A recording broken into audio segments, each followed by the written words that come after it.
Hi everyone, I hope you're all well. So this is Leicester District. We've got a video on Easter and why we need to celebrate it. In this video, we have our elder Kofi Jan from Peterborough PLWC. He will be debunking some myths about Easter and telling us more about the reasons why we need to celebrate Easter. So stay tuned and I hope you enjoy the video.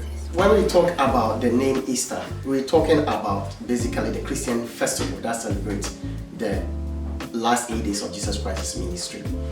In other places called the Paschal or the Passover festival. Easter comes from the spring equinox festival that was celebrated in Britain and in Germany, and it is the period which also falls within the Christian celebration of the death and resurrection of Jesus Christ. It was a name that has been adopted by the Germans and the British people, but when you moved elsewhere to Europe, like in France and Germany, they maintained the Jewish Passover name, which is Paschal. But I think Easter makes more sense, even though it has a pagan background, because then it is set in its own context, away from the Jewish festival itself. So when we talk about the resurrection of Jesus Christ, the crucifixion and resurrection of Jesus Christ, there is a lot of other disputing facts to the fact that Jesus Christ was crucified and actually died.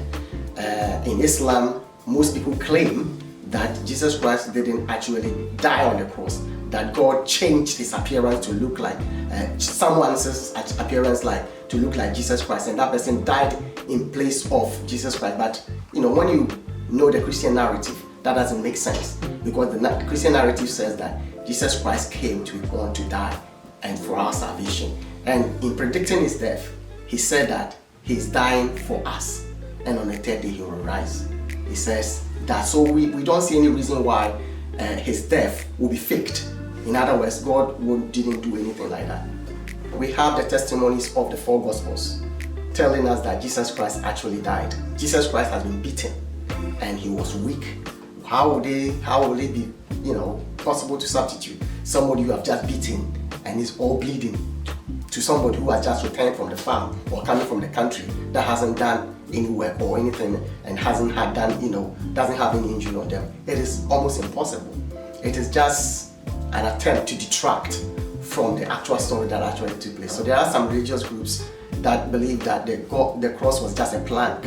We don't have an actual T-cross, but just one plank of wood in which a person is nailed onto it. Now, crucifixion was invented long before Jesus Christ, and it went through transformations. Sometimes it was just a plank, sometimes it was just a T-cross, sometimes it doesn't even have the head.